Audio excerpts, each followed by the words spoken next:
In the beginning, there was Africa Instant.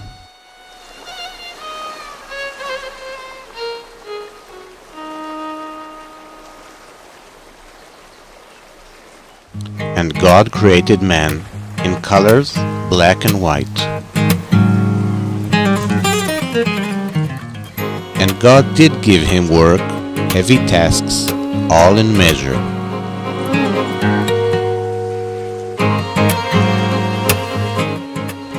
And God created laughter and tears.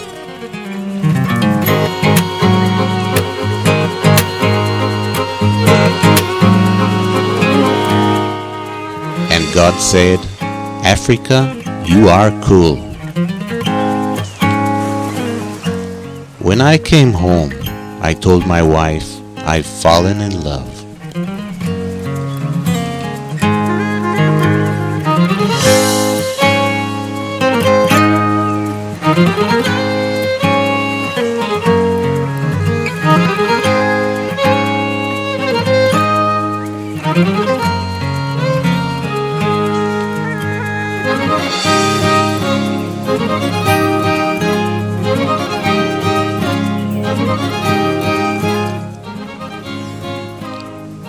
And man created weapons and the split lip of the daughters of the Mursi tribe. And God gave photographers money in order to take their pictures.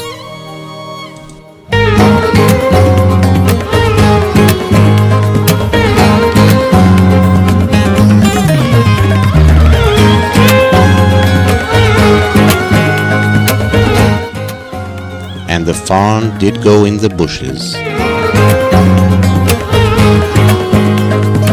And the monkey descended the tree.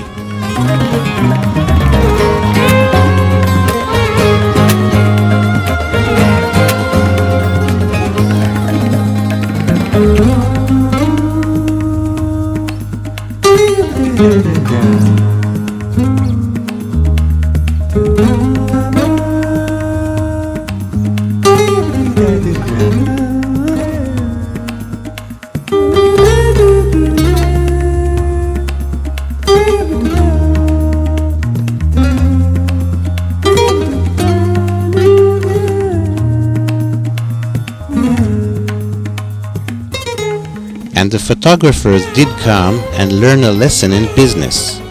And the Mursi tribesmen did rip them off, and they did pay him much. And the Ethiopian coin was the famous beer.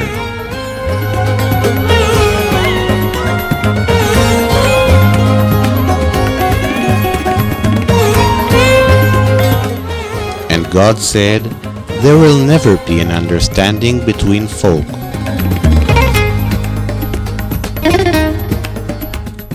And the photographers did understand with their cameras what man did not understand.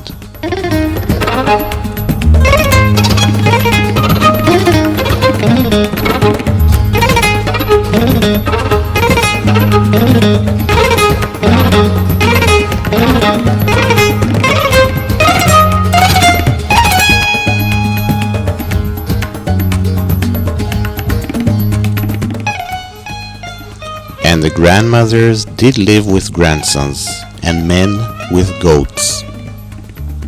And at the age of 15, the girl's bottom lip is slit, and her front teeth are removed, and the gradually growing wooden discs was in ages past placed in the girl's mouth to prevent them being sold as slaves.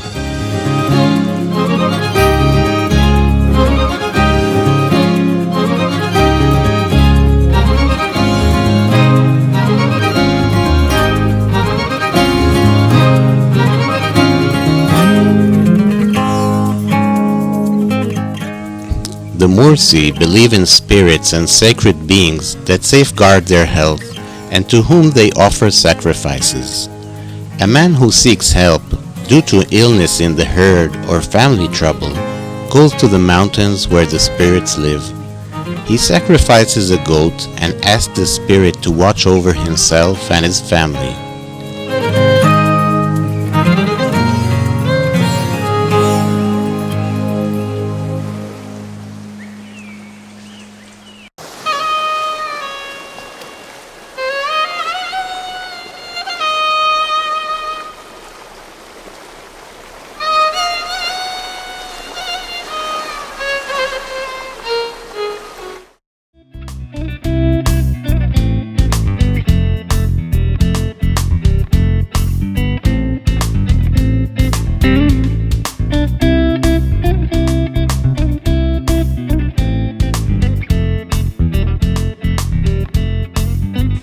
and the scars on the bodies of the tribesmen are symbols of courage.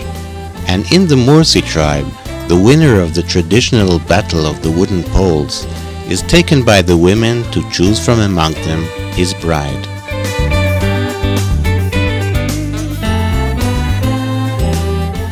And the man did mark his head with a feather as a sign of courage.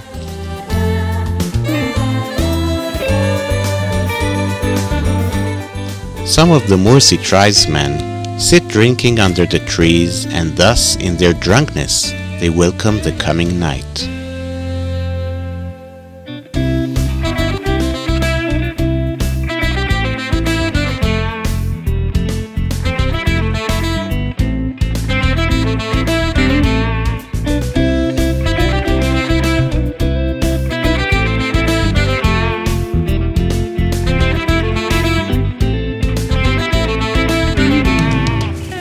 Man was banished from the Garden of Eden forever.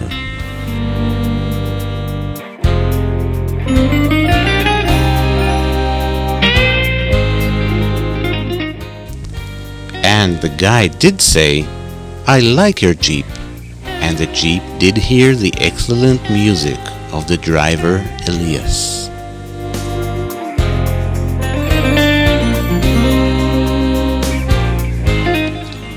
And the photographers did come to a magical place with a blue house where beautiful women hung laundry on thin ropes between the trees.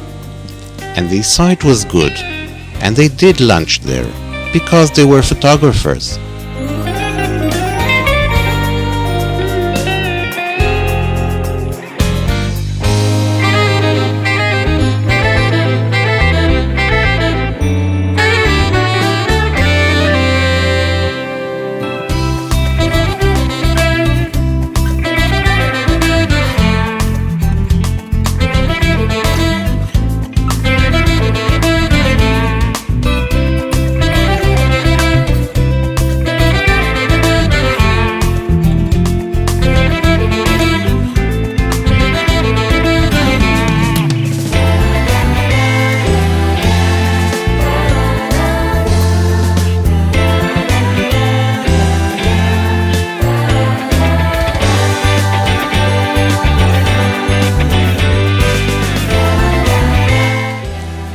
African woman did laugh because humor is a universal thing.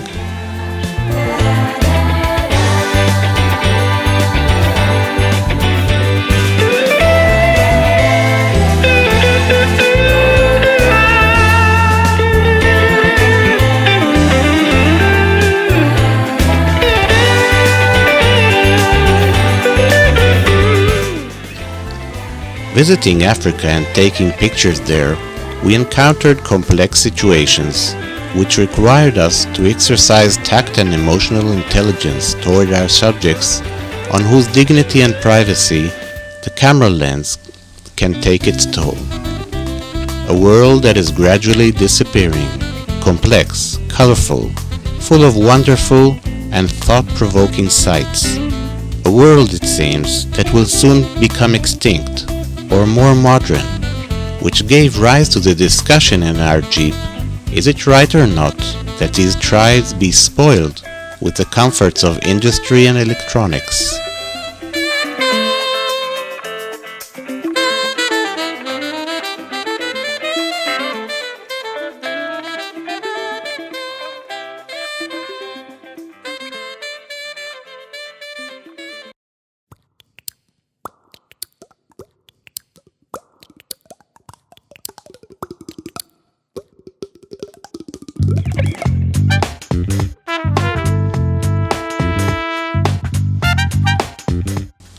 And God did say, "Here I give you beauty."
And the Spirit of the Lord did rest upon the blue house, and a dove did emerge, and it did waken the photographers to continue their journey, because it was good.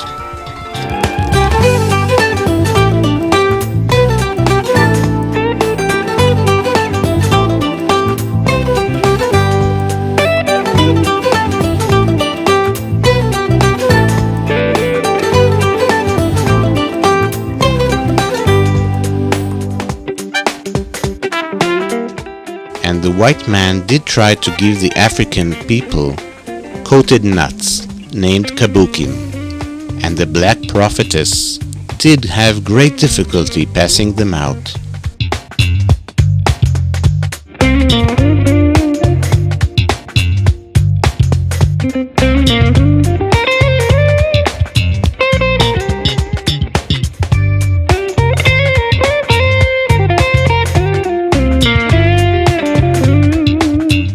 And she did say, "Have a kabook."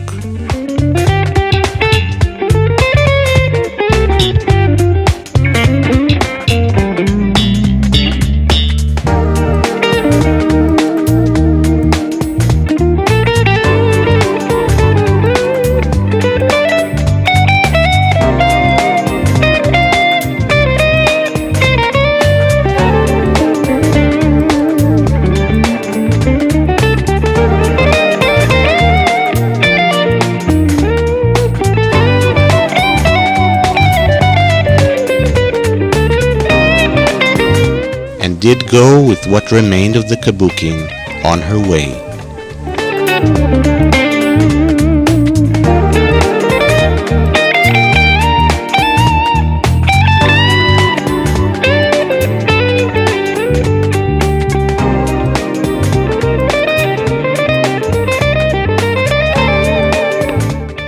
And day did turn to night, and Africa remained beautiful and silent.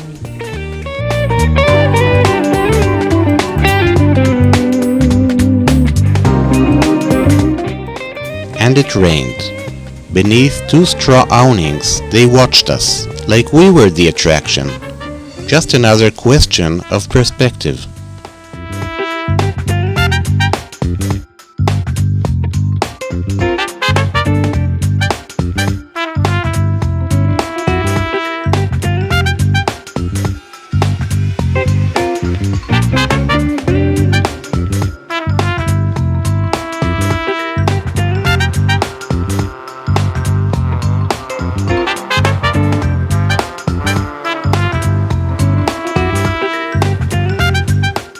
I spoke with some children.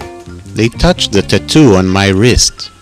One girl, white of tooth, asked to touch my chest because she had never seen a hairy chest. I let her. The boys and girls stroked my hairy arms like they were velvet. I laughed with them. I spoke to them about flossing and brushing my teeth twice a day. And they take less care, but have teeth like I will never have.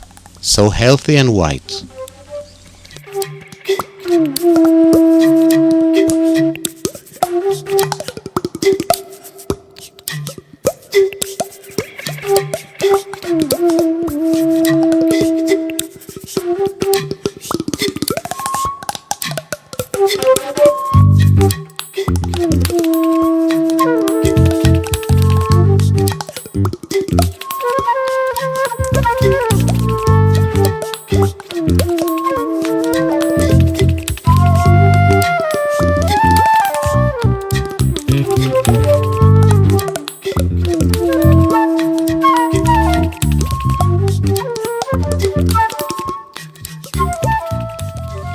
In Ethiopia there is a federal republic, and 43% of the population read and write, and 93 out of every 1,000 infants born die.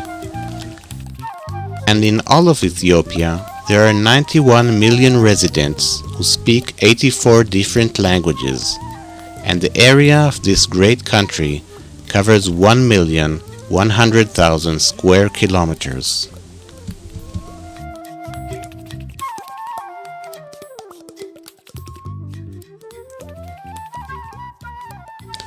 and the noise of the motorcycles did mingle with the chatter of the people, and the jeep did drink mineral water, so as not to get, God forbid, any germs. In a lodge at Jinka, there was no room for me to sleep in. Instead, I was given poor shelter in the quarters of the lodge's laborers, without water or electricity. I could not shower, so they gave me 2 big orange buckets. I don't know why, but this amazing situation in the heart of Africa made me laugh. I sang loudly in the light of the flashlight on a bit of wire that illuminated my body and the water pouring over me. I would not trade this experience for a stay in any presidential suite. My happiness there knew no bounds.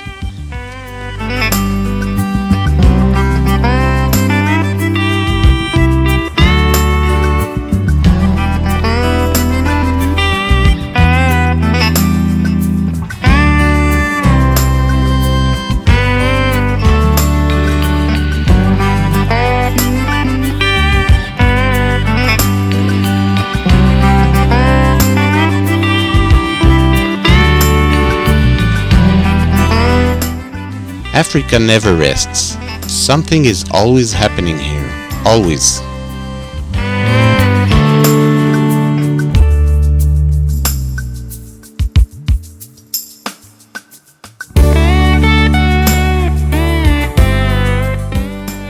Tonight, the voices, sights, the tiredness. It's like getting drunk without drinking wine.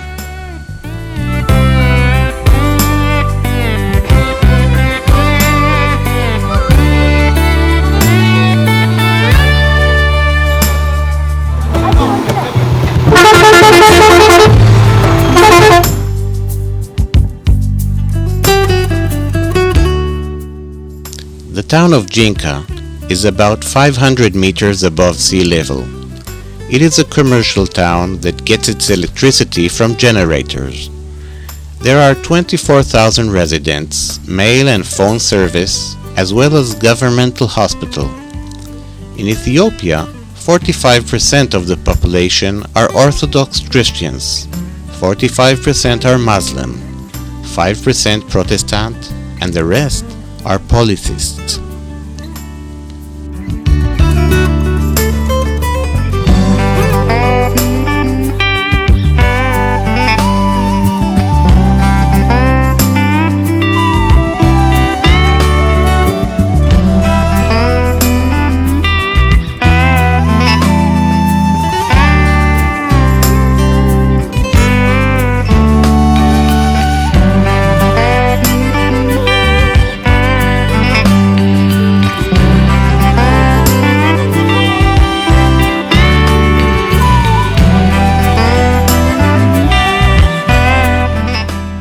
And the photographers did come to the tribe of Arbore, and they did meet those of Christian faith there.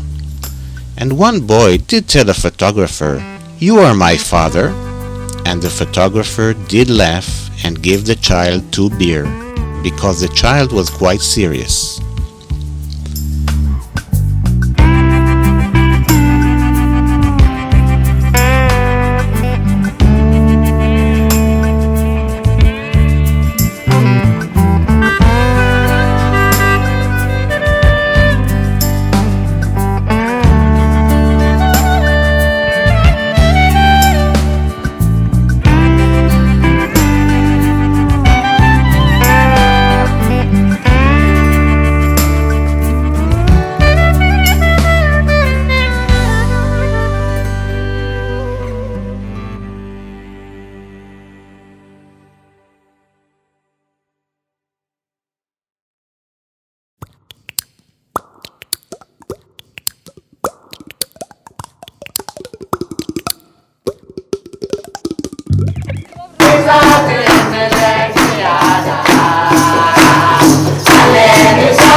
The Arbore tribe believes that song and dance keep evil spirits away.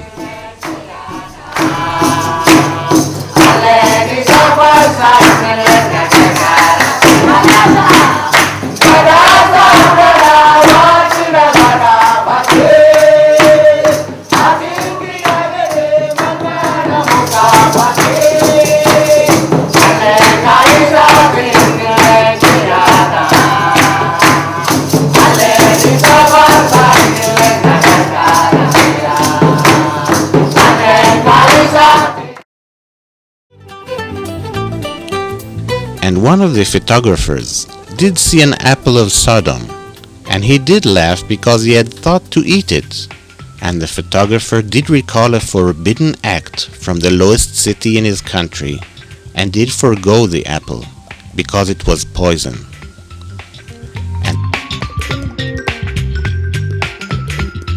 And the African soul did burn.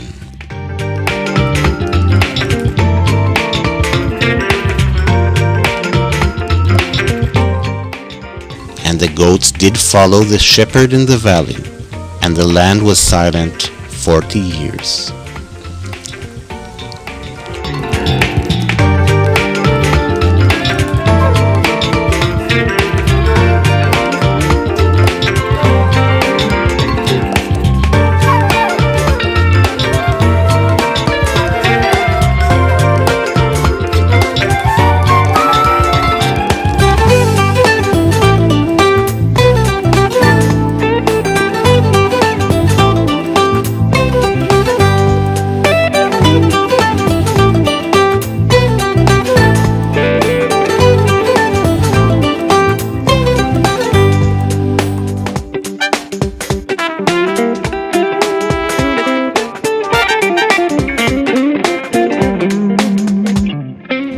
It's a problem. My son was over in Japan and Taiwan. He ordered a kebab, and she's holding the stick and pointing it like this. And he tells her, no, it's alive.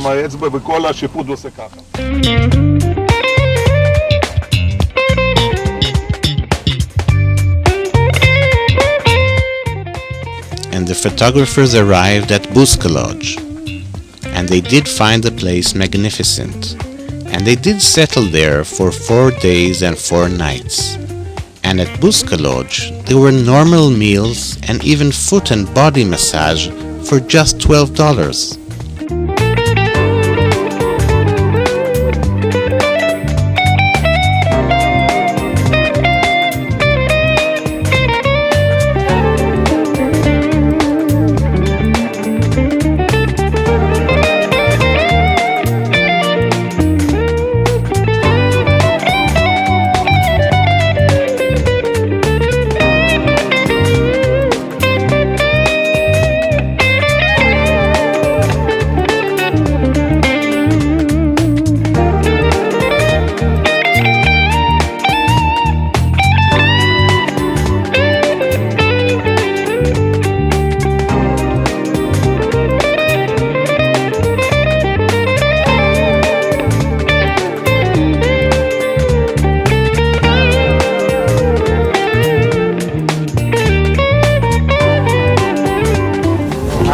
I am from Israel. Did you hear about Israel?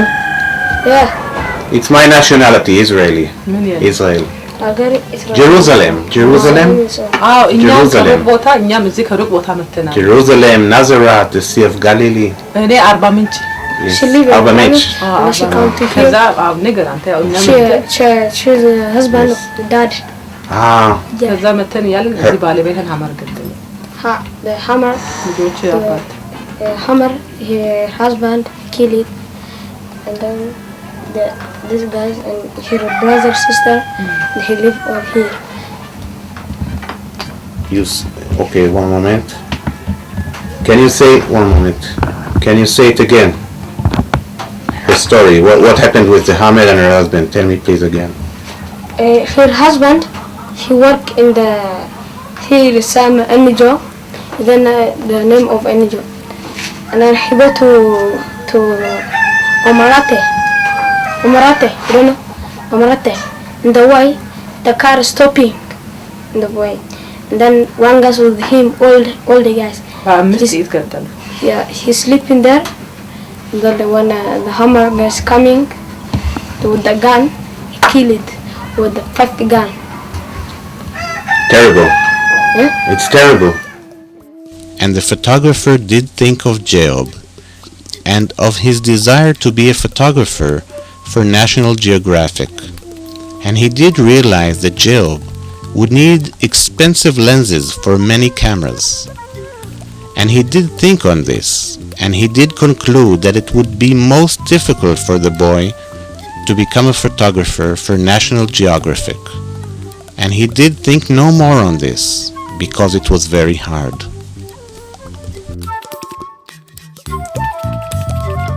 And the photographer did invent many stories, like this one.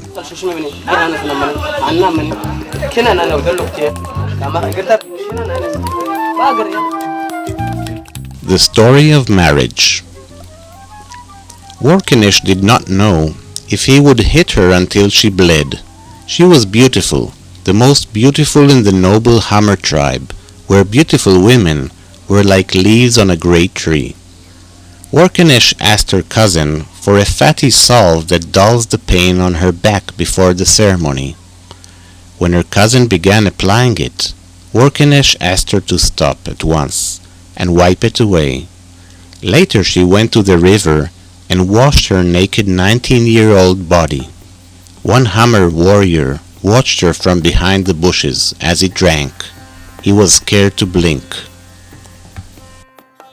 The tribe prepared for Addis bull jumping ceremony. The women, young, old, and in between, wore all of the colorful jewelry and smeared red paste on their tightly braided hair. In this ceremony, Addis would have to jump over the backs of 7 bulls, one after another, at a careful run, naked as the day he was born, to pass the test of manhood. All of the tribe's women would look upon him running there, his heart leaping with him, and see him to the joy of relief and to the peace to follow, the peace of a man who has faced an important test successfully. If he fails, he would have to rise and jump 4 more times on the backs of the moving bulls. If he falls repeatedly, he will have to keep trying until he passes the test of manhood set for him by his great forefathers. All of the young men in Addis' family had struck young women who had taunted them using tree branches like whips, flexible and sharp as razors.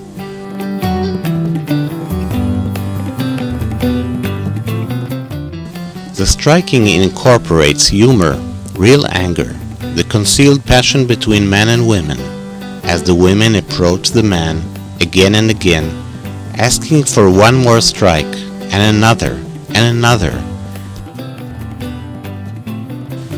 until deep scars form on her handsome back, a testament that she is more worthy than her sisters of courtship and marriage.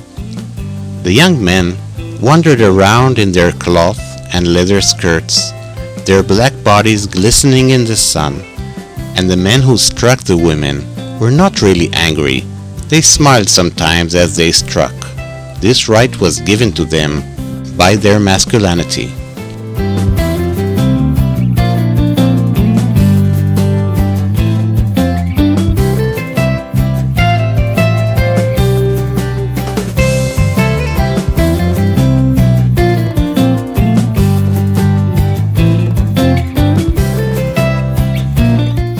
Workinish did not know if she would manage to get Addis himself to strike her immediately after jumping the bulls.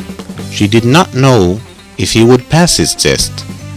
She knew he would be shy about his public nudity.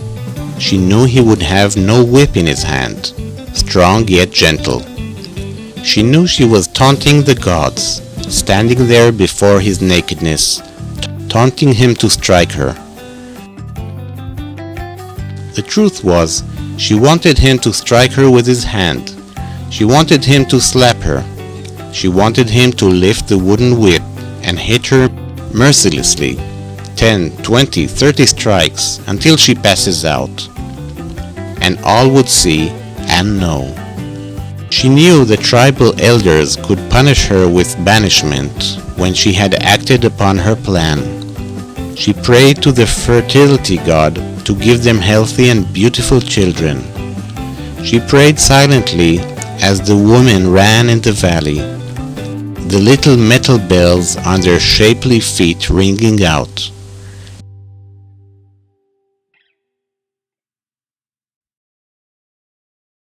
She glanced once at Addis, so handsome, and wanted him to look at her, but he was preoccupied with preparations. Workanesh feigned ecstasy, but she felt none, only wakeful anticipation for the plan that she would carry out for the first time in 1,000 years of Hammer tribe history. No woman must approach a man who has just finished his bull jumping ceremony, because only his closest male friends and family may pat him on the back and give him words of praise and blessing. When the Hammers arrived at the clearing where the ceremony was to be, the men worked to set the bulls in a line. The women danced around them, one occasionally running forwards to make her demands, taunting the man before her with rude words before he struck her once or twice with his whip. The thin wood cut into the women's flesh, and they jumped before the men, taunting them. These women are beautiful and strong, with thick sensuous lips and eyes black as night. They can bear heavy load over great distances, and many of them will not live beyond 40 or 50. The burdens of life age them quickly.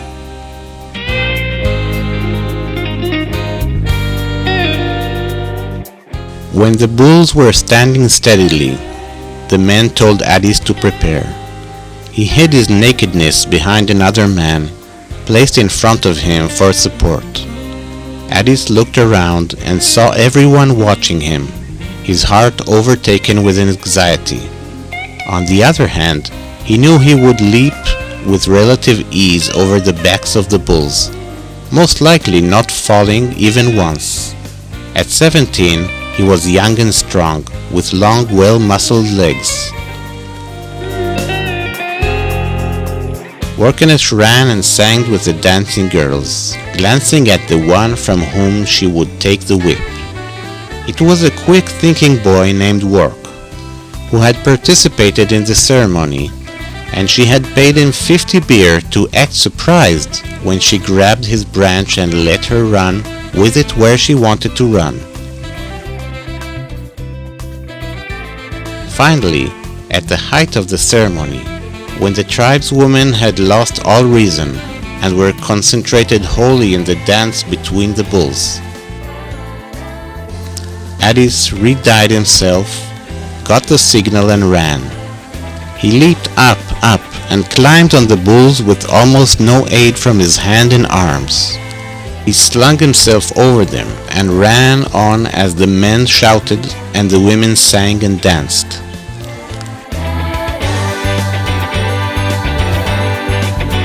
Addis ran once and turned, and like an Olympic champion jumped back onto the bulls and ran again and again. And at the last time became overconfident and nearly slipped on his haste. One bull shuddered and tall Addis nearly fell, but he righted himself up and passed over the bulls for a fourth and final time.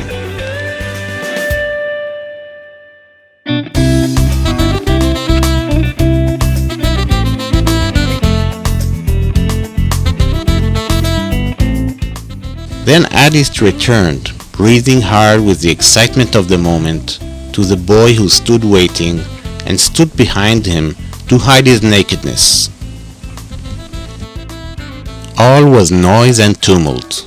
The women danced, and only Workanesh emerged unnoticed from amongst them into the path of the bulls. She approached Work, as agreed, and grabbed a slender branch from his hand. Work pretended to be too surprised to pursue her. She ran very fast now, zigzagging between the bulls and the men in the heavy dust, and the sound of her footsteps was lost in the noise of the bells. She ran and stopped, the whip in her hand, right in front of Addis. Strike me now! I think you're a coward, Addis, a great coward, and you don't have the courage to hit me now until I bleed. You're not man enough for that.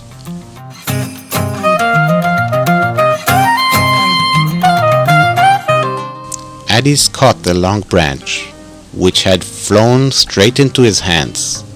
He looked at her in disbelief. The rest of the men, surprised by this mad act, did not know how to react. "You haven't the courage, Addis, the coward." "That's what I tell you. You can't even hit me once, coward, that's what you are," Workenesh said, and began to dance before him the boldest dance known to a Hammer woman. Addis became so angry that his body shook. He did not know how to respond to her claims, because a young man at this manhood ceremony must not strike a woman. He looked for some time at Workenesh. He knew a thing or two about her, all good things. What does she want from me? I must not strike. Or could he now strike her for her impudent words? If he struck her, he would once again expose his nakedness to the people, and that would be unpleasant. "You will never have a feather on your head." "You don't hit me now, Addis. You will never have a feather." "Addis, you coward, you will never have a feather." That was the last straw. No feather! This was past the limit, and young Addis was filled with uncontrollable rage, because the feather was the mark of valor for a man who had killed a carnivore or another man. There was no way that Addis would not one day have a feather on his head. He knew this, and he had been told so by his father, the tribe's chief, who had died a month before this ceremony. And now she told him no, he would beat her to death. Now blood will be spilt. He grasped the handle of the whip and shoved aside the 3 men that surrounded him. He shouted to the people who were trying to get rid of that mad woman, "Leave her now." And he whipped her 21 times, one after another, with an expertise that surprised even the other warriors, who stared unbelieving that he did not even stop for a moment to check her condition. Again and again he struck Workenesh in an ever-increasing and unstoppable hail of blows.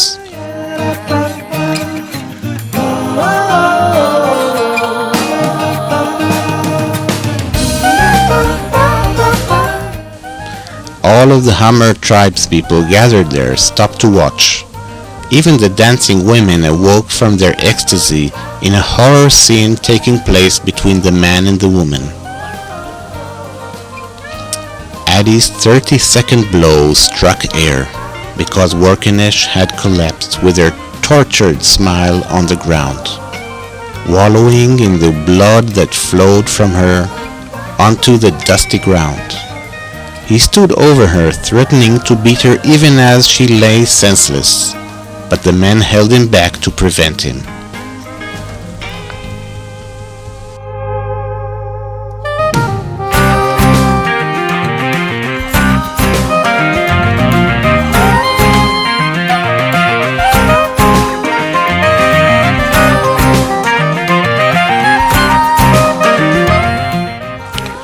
The crowd was silent, and the dancers stood still. Workenesh's lips trembled as the women approaching her and defended her body as though defending one whom they had hitherto not known needed defending. The men talked amongst themselves, and one bull gored the back of an old man standing there. The man fell to the ground groaning from the fatal wound, from which he would die only 3 hours later. When Workenesh awoke, 5 women stood over her in the hut and were joined by another, her mother. The mother looked upon the daughter she loved most of her many children and sighed. She could not voice her opinion about what she had done. They tried to bind Workenesh back with healing herbs, but she said weakly that she did not wish this, that she wanted ashes on her wounds, so that they would turn to livid scars on her young back. The women spoke together, and one said that ashes on her wounds would kill her. "Place the ashes, my daughter will not die," said Workenesh's mother, with the face of one who believed that to say otherwise would provoke the anger of the gods.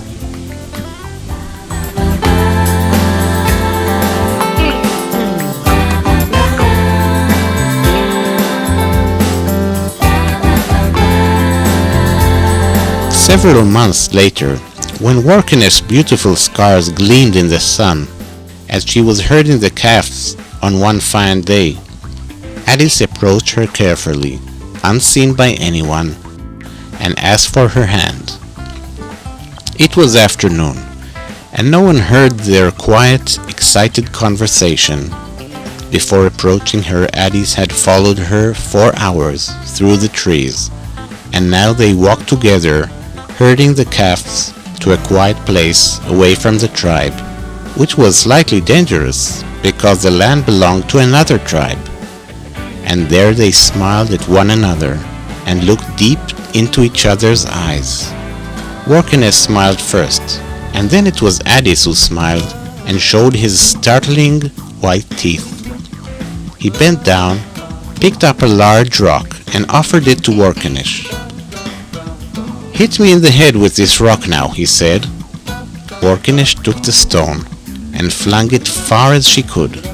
She laughed as she did this, because she was strong. Addis kissed his hand and passed it over Warkanesh's wounded back. He had a gun.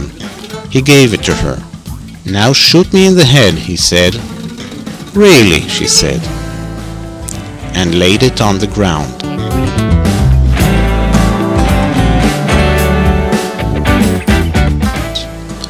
"Do you want to marry me, Warkanesh?" Addis said, and looked at the ground for a moment, fearing anger from the gods. "Yes, of course I do," said Warkanesh. They were an excellent couple throughout their relatively long lives. Warkanesh lived to the age of 45, and Addis to the ripe old age of 60. The tribe did not forget that manhood ceremony, and still spoke of it from time to time. The men, hearing women telling of what Warkanesh had done, never knew whether to stop their talk or stand and listen to what they said. This was one deed about which the Hammers could not decide whether it was good or bad. Addis and Warkanesh's many children knew to tell the story of their mother between themselves. They say that 2 of them, when they were grown, left the tribe and made it as far as Addis Ababa. It is also rumored that one of them finished college, and that he is a driver of the jeep in which tourists come to see the bull jumping ceremony. The tourists love to watch the ceremony, though they did find it slightly shocking, before getting back into their air-conditioned jeeps and returning to luxury lodges to their waiting dinner.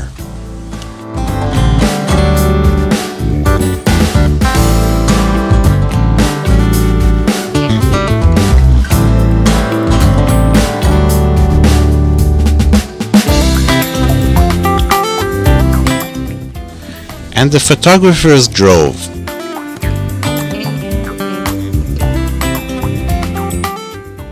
And at sunset they stopped, and they did think each of his childhood, and of the magic of the skies above and of the ground below, and they felt good in their hearts, because they were photographers.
and the photographers did go further south in Ethiopia to the river Omo,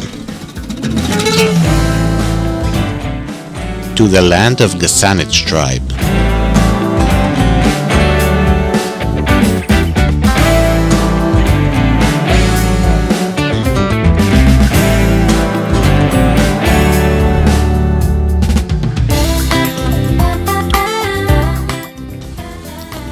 And they did cross the Omo,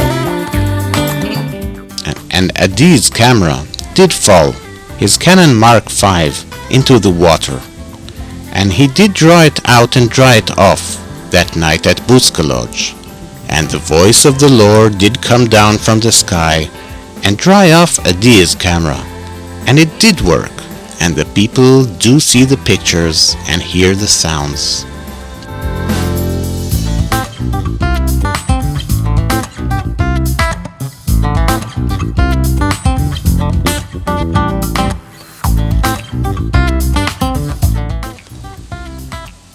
The tribe of Gasanich is the poorest along the Omo River, and the tribe's people raise cattle, and the men and women are circumcised.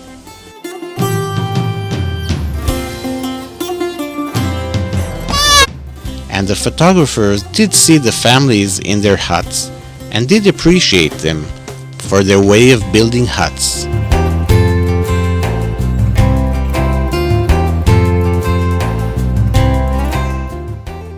And the little group did venture to the border of faraway Sudan, where the foot of white men tread but few times every year.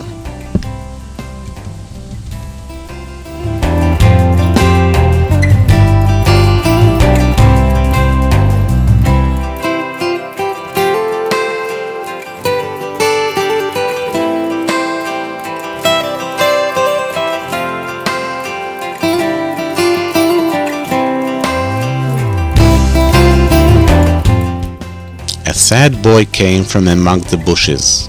He held his two hands out to the window of the car and asked with his eyes for what no one will ever give him. He asked for a better life. He was sad, tired, and worn out. Even the driver Elias, accustomed to getting rid of beggars and hangers, on with a shout or a hand gesture, tried to tell the boy something, to go away maybe, but stopped. The car moved on. That look, I think, will stay with me from here on and etched to my consciousness.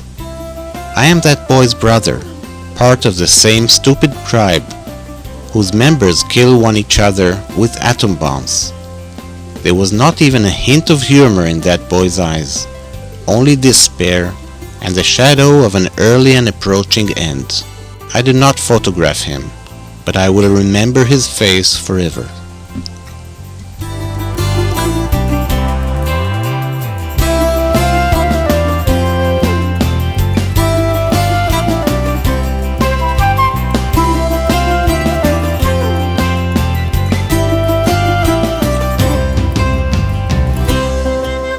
And they did arrive at the tribe of Nyangatum, and the photographers were amazed at the simplicity of their ways, and they did learn there what was to live modestly. And in the Nyangatum tribe, the shepherds are armed to protect the herds from the raids of other tribes. And there was chemistry between the people, with their shared foundation and their deep understanding of one another.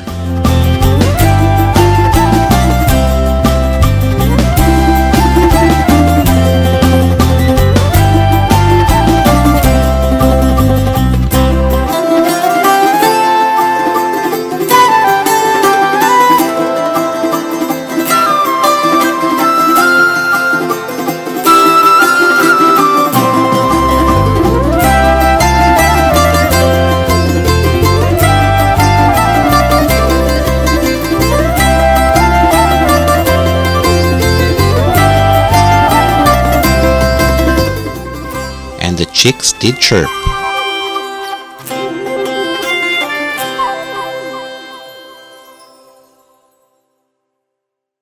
And the hawk did fly in search for prey. And when a man of the Nyangatum kills another man, he takes a new name.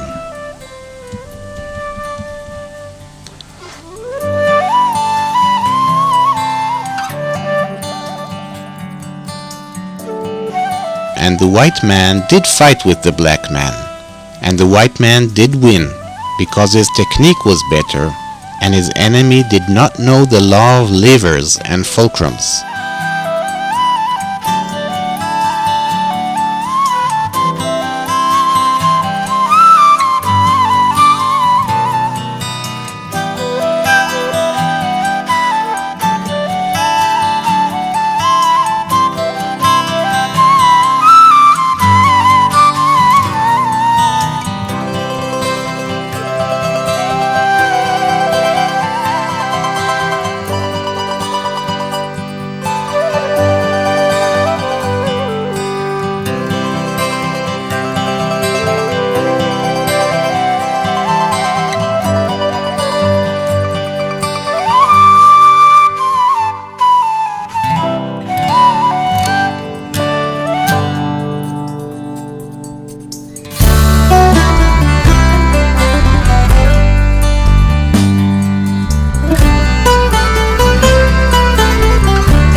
And the hawks did end the contest as friends, and the land was at peace.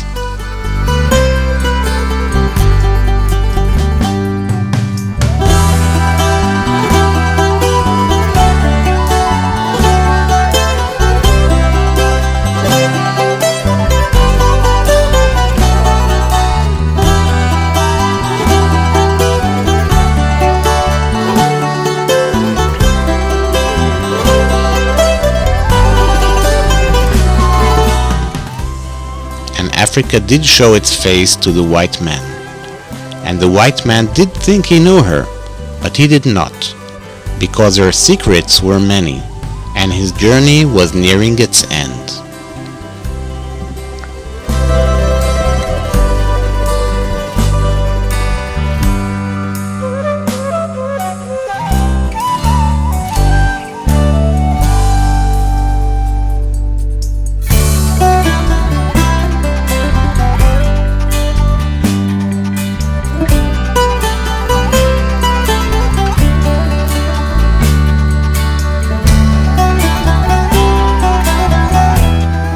And the photographers did climb to the heights where the Karo tribe lives, and they did like it there, because the view was spectacular and the water thought-provoking.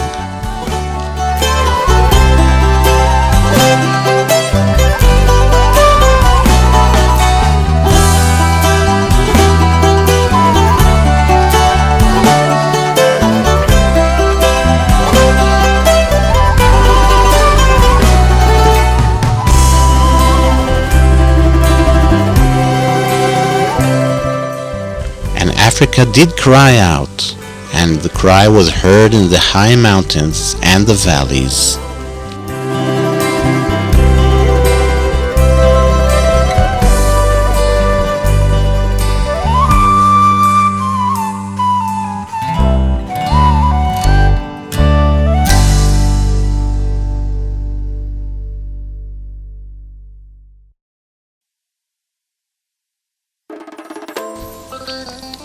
And the photographers did come to the Ari tribe, approximately 100,000 people, and the photographers were impressed by the wisdom and the education of the Ari tribe, which is known for government and educational posts and for aiding other tribes in Ethiopia.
and they did wander to the great markets, and the digital sensors of their cameras were dazzled by a sea of color.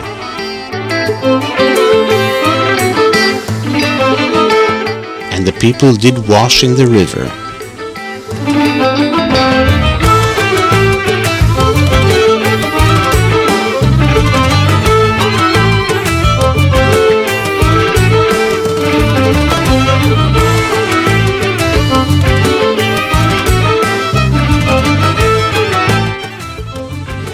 And at the bridge, a crowd of giggling children was watched over by one sweet instructor.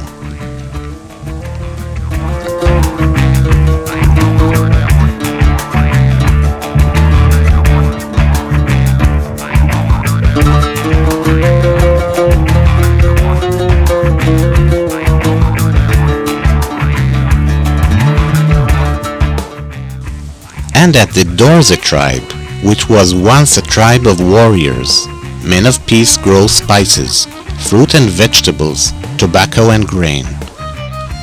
The women are in charge of the household, while the men work the fields and build singular huts made of wooden rods and bamboo.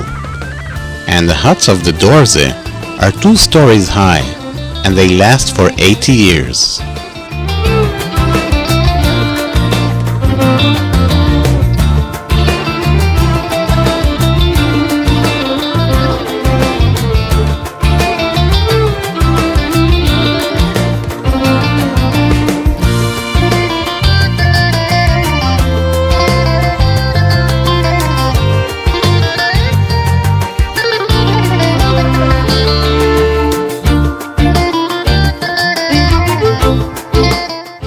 The Dorze people work the branches of the trunk of the false banana tree because the tree bears no fruit. The trees provide dough for bread and fibers for thick, strong rope.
And on the way to the oasis, the photographers did encounter hundreds and thousands of revelers celebrating the Christians' feast of the Epiphany.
And in the city, there was a 2-day mass epiphany ceremony that gave the trip a spiritual aspect, just as it was drawing to an end.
And in the evening the group came to a magical hotel where oil paintings decorated the walls.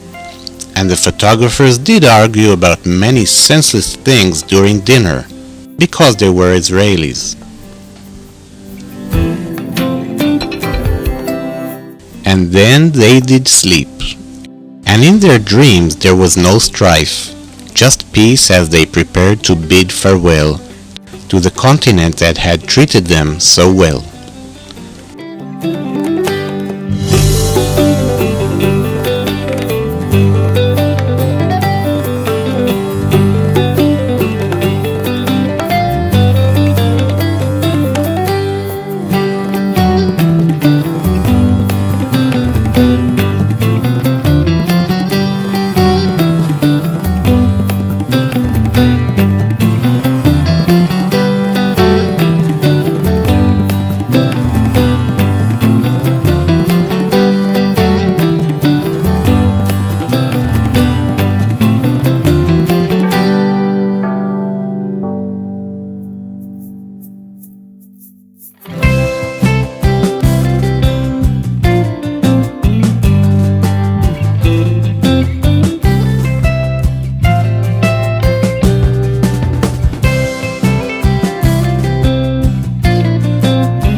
And later on we found some magical water birds that were the photographer's dream, posing for the camera without asking for a single beer, for the viewer's enjoyment.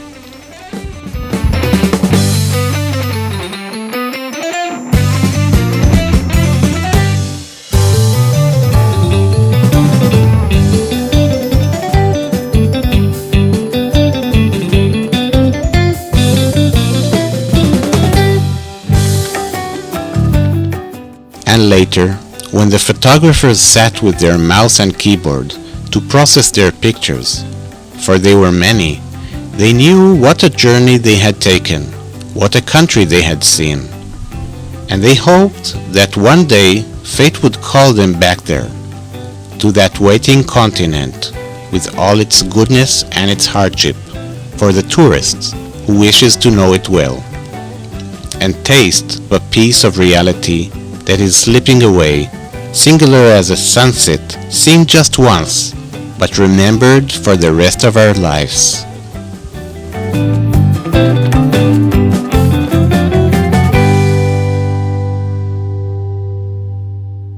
Instant Africa, for those who don't understand it in depth or at length.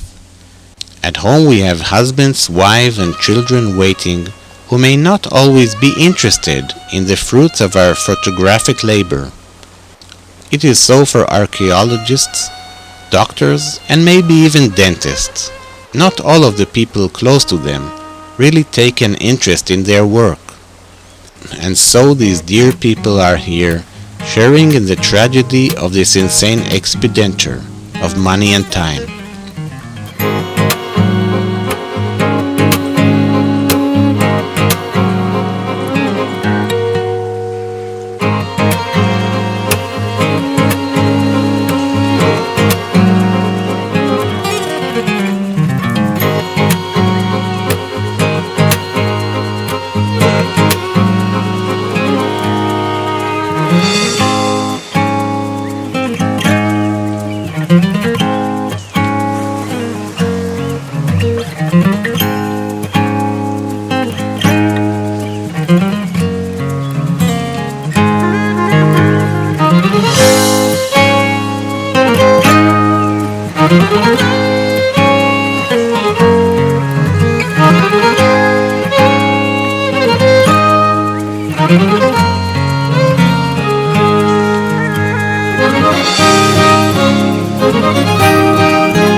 When I returned, I told my wife that I had fallen in love with another. With whom? She asked. With Africa, I answered, and I knew that it would take me a long time to recover.